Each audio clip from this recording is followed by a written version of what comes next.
They told me I was a danger. My own children said my reflexes were shot, my mind slipping. They wanted me tested, declared unfit, stripped of my keys and my independence. So I went to the DMV doctor they handpicked to fail me. She put me through every cognitive test, every reaction drill. Then she set down her clipboard, looked me in the eye and said, "You taught me to drive 30 years ago, and I remember every lesson. My name is Ronald. 74 years old, retired driving instructor, not a single at-fault accident in 50 years. My children told the DMV I was unfit. They wanted my license gone, my independence stripped, and me in managed care where they could control every asset I own. They sent me to the doctor they handpicked to fail me, but she was my former student, and the report she wrote didn't just save my license. It triggered a welfare investigation that changed everything for them. I taught 2 generations of teenagers how to parallel park without hitting the curb. I logged more hours on the road than some commercial pilots. For 50 years, I sat in the passenger seat while nervous 16-year-olds gripped the wheel for the first time, and I never had a single ticket, never had a single at-fault collision. My driving record arrived in a manila folder thick as a novel, and every page was clean. My late wife, Elaine, used to joke that my guardian angel worked overtime just to keep my insurance premiums low. We bought our house in Glendale in 1978, a modest 3-bedroom with a driveway long enough for both our cars and a backyard where Elaine grew roses. She passed 6 years ago. That house is worth quite a bit now, my kids know that. My daughter Karen is 47, works in real estate. My son Tom is 44, an attorney. They've been wonderful children, and if that sentence sounds like there's a but coming, you're very perceptive. About 18 months ago, the comments started. Little suggestions at first. "Dad, maybe you shouldn't drive at night anymore. Your eyes aren't what they used to be." I had my eyes tested the next week. 20/20 corrected. Then it was my reaction time. "Dad, the roads are so much faster now. People are more aggressive." I pointed out that I taught defensive driving for decades. I probably taught half the aggressive drivers in this city. I'm still the one they call when a student fails the test 3 times and needs someone to rebuild their confidence. My reflexes are fine, but the comments kept coming, and each one was wrapped in the same careful, concerned packaging, and I began to notice the packaging wasn't for my benefit. It was for theirs, because every concern about my driving ended with the same pivot. "You know, there's a really nice assisted living community near Karen's office. You wouldn't even need a car there. Or Tom could help manage the house. Dad, you've got a lot of equity just sitting there. We could set up something that works for everyone." They wanted my independence. They wanted my house, and they made the mistake of thinking I wouldn't notice. 2 months ago, Karen and Tom came to my house for Sunday dinner. They brought a bottle of wine, which they never do. They sat at my kitchen table, and Karen slid a piece of paper across it. It was a DMV notice. They had already filed a request for driver re-examination. On the form, they'd written that I had become confused behind the wheel, that I had almost caused an accident, a complete fabrication, and that my cognitive decline was concerning to all family members. All family members, meaning the 2 of them. I was the 3rd adult at that table, and nobody had asked me. I stared at the paper. I stared at my children. Tom said, "Dad, we love you. This is for your own safety."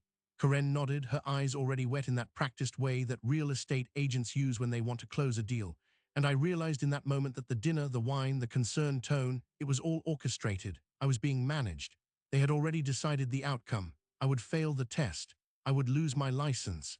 They would pack me into a senior facility and sell the house. They weren't asking, they were notifying, so I went. Not because I believed I would fail, but because 74 years of pride doesn't let you back down from a challenge. I drove myself to the DMV Medical Review Center on a Wednesday morning. I parked my clean, well-maintained sedan in the lot.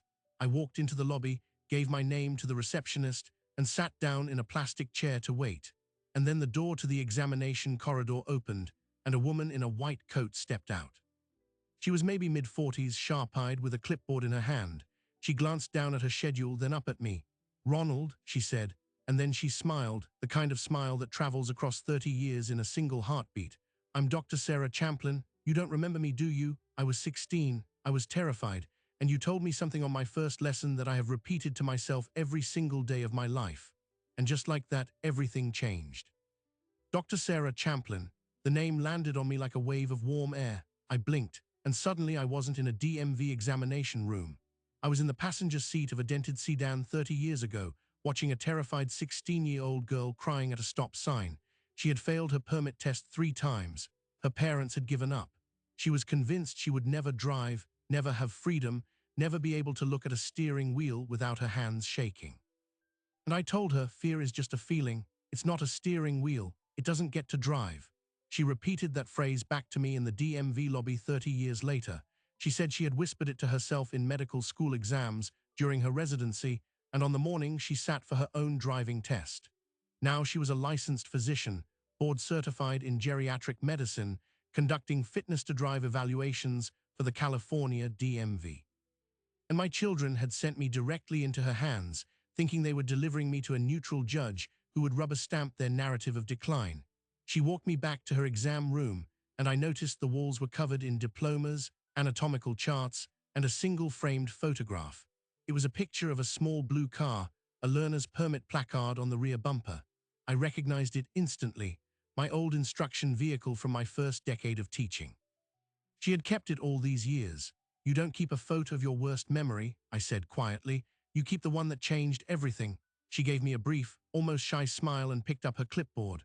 "Ronald, before we begin, I want you to know something. I am required by law to be fair and objective, but I am also required to note when a referral raises concerns beyond simple fitness, and yours does." She began the tests, the mini mental state exam. The clock drawing test, the trail making test. I drew my clock perfectly, connected numbers and letters without hesitation. She administered a reaction time drill on a computer, flashing lights and sudden tones, and my scores placed me in the top decile for my age group. She checked my vision, my peripheral awareness, my ability to track multiple moving objects. After each test, she would set down her implement, write something quietly, and move on without a word. Her face gave nothing away. Then came the driving simulation. I sat in a mock cockpit with a steering wheel and pedals and a screen that presented real-world scenarios: a child darting into the street, a sudden stoplight, a merging truck. I handled every one of them. My muscle memory from half a century behind the wheel hadn't faded 1 degree. When the simulation ended, she studied the results on her tablet for a long moment, and I felt something flicker across her expression, not surprise exactly, but a kind of quiet confirmation, as if she had expected this and was now seeing it proven.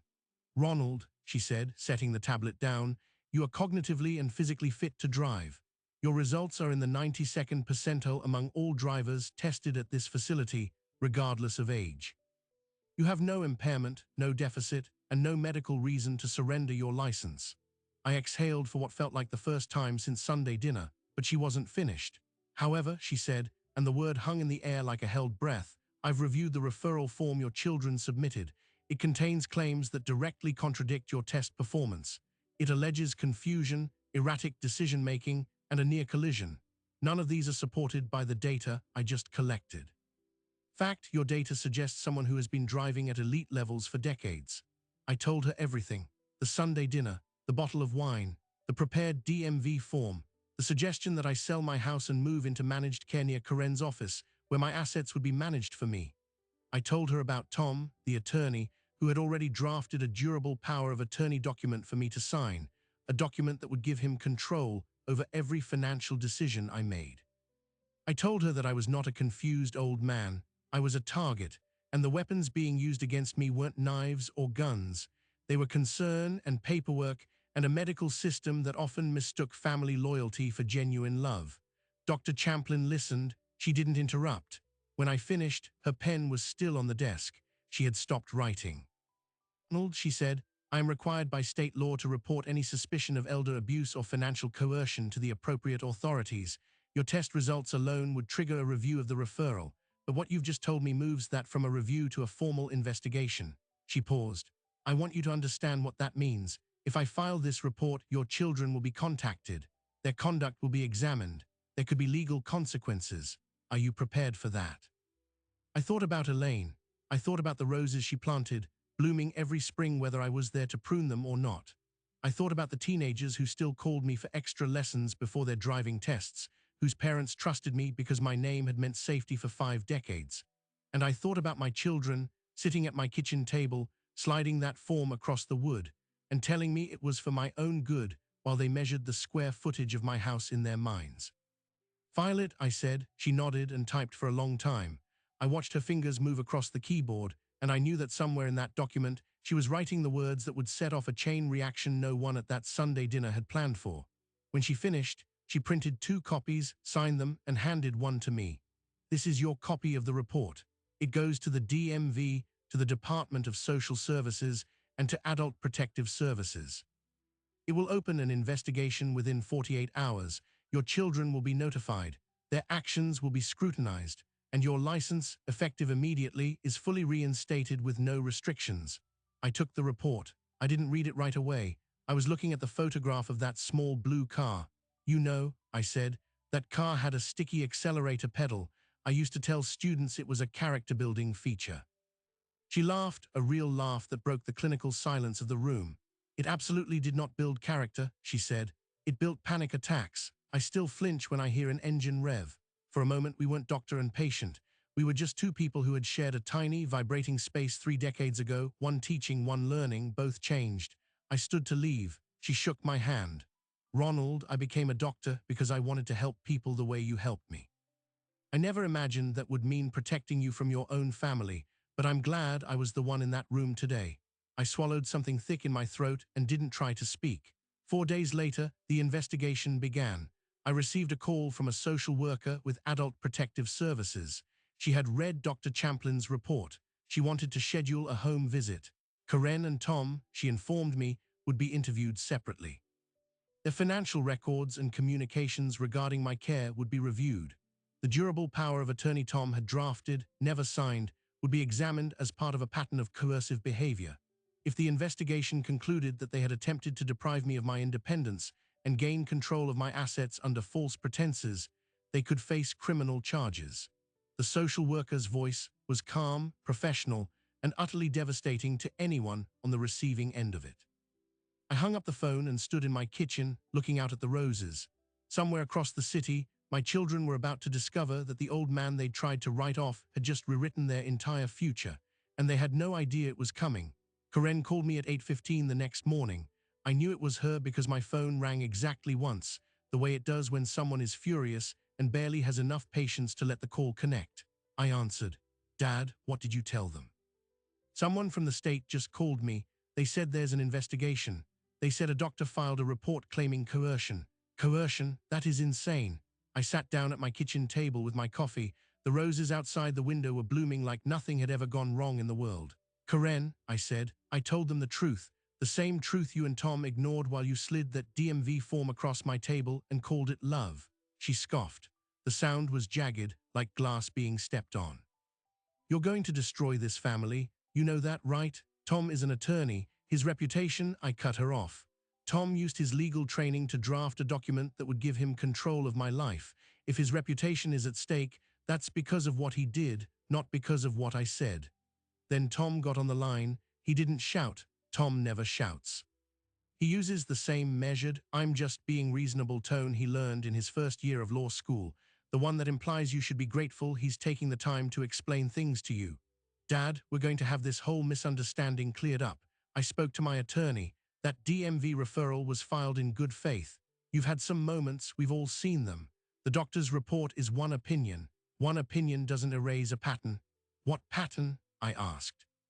Give me a specific date, a specific incident, a specific witness. You wrote on that form that I almost caused an accident. When, where, who else saw it? Silence. That particular silence of a man who has been caught building a house without a foundation and is now being asked to produce a building permit. We were concerned, he finally said. Fear doesn't need an incident report, but the law does, and that's what Tom was forgetting in his panic. The next day, the Adult Protective Services investigator arrived at my house. Her name was Ms. Rayner. She was a woman in her 50s, practical shoes, a briefcase that had seen better decades, and eyes that had read every variation of this story before. She sat at my kitchen table, accepted a cup of coffee, and spread out a folder. Mr. Collalton, she began, I've reviewed Dr. Champlin's report, your driving and cognitive test results, and the original referral form. But I've also pulled something else, something your children may not have realized would surface so quickly. She slid a document across the table. It was a petition for temporary conservatorship, filed in Los Angeles County Superior Court, dated 3 days after that Sunday dinner. The petitioner was Thomas Cololton. The filing claimed that I was incapable of managing my own financial affairs, that I was suffering from cognitive decline and diminished capacity, and that immediate court intervention was necessary to prevent irreparable financial harm to my estate. It included statements from Karen attesting to supposed confusion and memory loss. It requested that Tom be appointed conservator of both my person and my estate. I read it twice. The words didn't blur, but they felt heavy, like they were printed in something denser than ink. They filed this before I even went in for the DMV test, I said. Ms. Rayner nodded. That's correct. They were building a legal case to take control of your assets before the medical assessment even happened. The DMV referral was part of the same strategy: get a medical finding of impairment, then use that to support the conservatorship petition. It's a textbook maneuver, unfortunately. She paused, letting me absorb the full architecture of what my children had constructed. Mr. Cololton, Dr. Champlin's report doesn't just confirm your fitness. It explicitly states that the referral appears to be potentially coercive and inconsistent with objective clinical findings. That's an unusual phrase for a DMV report. It carries weight. When paired with this petition, it establishes a clear timeline of a coordinated effort to deprive you of your rights under false pretenses. The wait, it gets worse moment arrived right on schedule. Ms. Rayner opened another file. We also found that your son used his law firm's resources to research your home's title and equity. He pulled property records, assessed the market value, and drafted a listing agreement, all without your knowledge, all while presenting himself as your concerned son. The listing agreement had your name typed into it. Your daughter, Karen, was listed as the real estate agent. They had already lined up a buyer. I stared at her. I had known in some gut-level way that this was about the house and my assets, but seeing it laid out in a state investigator's folder with documents and dates and my son's signature made my coffee go cold in my hands. They hadn't just wanted me out of my house.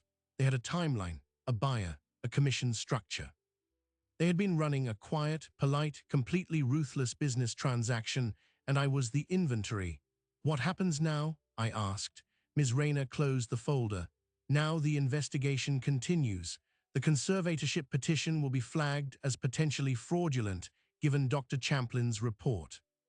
If the court finds that your children knowingly submitted false claims, they could face perjury charges, elder abuse charges, and professional sanctions, Tom with the state bar, Karen with the real estate licensing board. That's not a certainty, but it's a very real possibility. I would advise you to retain independent counsel. I called my own attorney that afternoon, a man named Gerald who had handled Elaine's estate and never once treated me like a confused old man. When I told him the full story, he was quiet for a long moment. Then he said, "Ronald, I've seen a lot of ugly family disputes, but this is something else. They didn't just try to take your keys. They tried to take your entire life, and they made the mistake of doing it while leaving a paper trail that would embarrass a first-year law student." That evening, I sat in my living room with the lights off and the television murmuring some old movie. My phone buzzed. A text from Dr. Sarah Champlin. "Ronald, I heard the investigation is moving forward. I wanted to tell you something. After our appointment, I thought a lot about what you said about teaching. I wondered if you might consider volunteering with a program I'm starting at the Senior Center, a refresher driving course for older adults who want to stay independent and safe. Nobody knows this better than you." I read the message 3 times.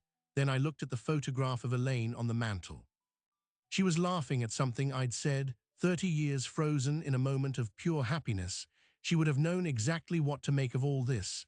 She would have been furious, and then she would have said something that made me laugh, and then she would have told me to get up and fight. I typed back, "I'd be honored." But the fight wasn't over yet. Because even as I was texting Sarah, even as Ms. Rayner was drafting her report, even as Gerald was preparing to file a counter-motion with the court, Karen and Tom were not backing down. They were hiring their own attorney.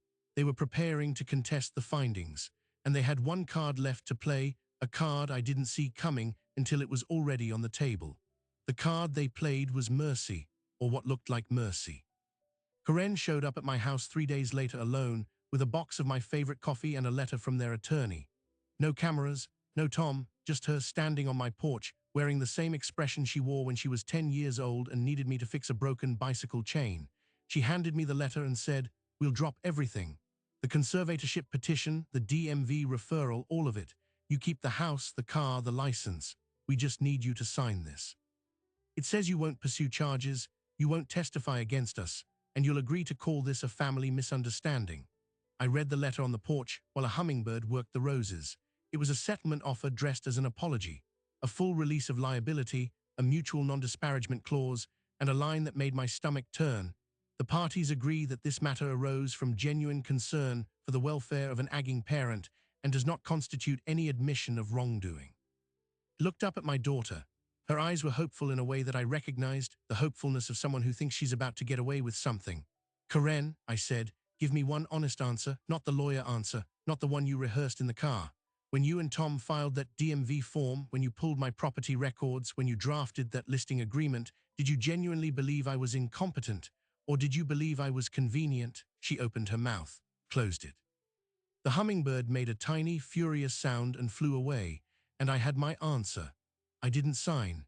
Gerald filed the counter-motion the next morning, attaching Dr. Champlin's report, the fraudulent DMV referral, the conservatorship petition with its fabricated claims, and the listing agreement with Karen's name on it. He also included a sworn statement from Ms. Rayner that the investigation had found clear and convincing evidence of a calculated, premeditated attempt to exploit a vulnerable adult. The court scheduled an emergency hearing, and the state bar opened its own inquiry into Tom's conduct. What happened next was fast and slow and inevitable. Tom withdrew the conservatorship petition before the hearing, but it was too late. The judge had already seen the evidence. She issued a finding that the petition was filed in bad faith and referred the matter to the district attorney's office for review. Karen's real estate broker called her in for a meeting after the listing agreement surfaced. She was placed on administrative leave pending an ethics investigation by the state licensing board. And the DMV, at Dr. Champlin's recommendation, flagged the referral itself as a malicious filing, which stays on record, meaning any future attempt to use the DMV process against me would be met with immediate skepticism. I did not testify against my children, not because they deserved my protection, but because the state had enough without me. I didn't need to be the one holding the gavel. The system, for once, worked. They faced consequences without me ever raising my voice. Tom accepted a suspension from practice and a probationary period. Karen surrendered her license voluntarily before it could be revoked. Neither of them went to jail, but they lost what they'd tried to use as weapons: their professional credibility, their reputations, their ability to look at me across a dinner table without seeing the reflection of what they'd done. There's one final detail I didn't see coming, and it's the one I think about most. About a month after everything settled, I started volunteering with Dr. Champlin's senior refresher program at the community center. Every Tuesday, I sit in a classroom with people my age and older, and I teach them the same things I taught their grandchildren: how to check a blind spot, how to merge with confidence, how to keep your independence even when the world starts treating you like you're already gone. And last week, a woman named Margaret, 82 years old, pulled me aside after class. She said her son had been pressuring her to sell her condo and move into assisted living. She said she was scared and didn't know who to trust. I sat with her for an hour. I told her about the DMV, about Dr. Champlin, about the roses in my backyard. I gave her Gerald's number. She showed up the next Tuesday with her license renewed and a smile that looked exactly like the one I saw on a 16-year-old girl 3 decades ago. And I realized, standing there in that community center hallway, that I hadn't just saved my own independence. I'd built something that could save hers, and maybe a dozen more after her. My children tried to take everything, and they gave me, without ever meaning to, the most important work of my life. Here's what I've learned after 50 years in the passenger seat. The most dangerous thing on the road isn't ice or rain or a distracted driver running a red light.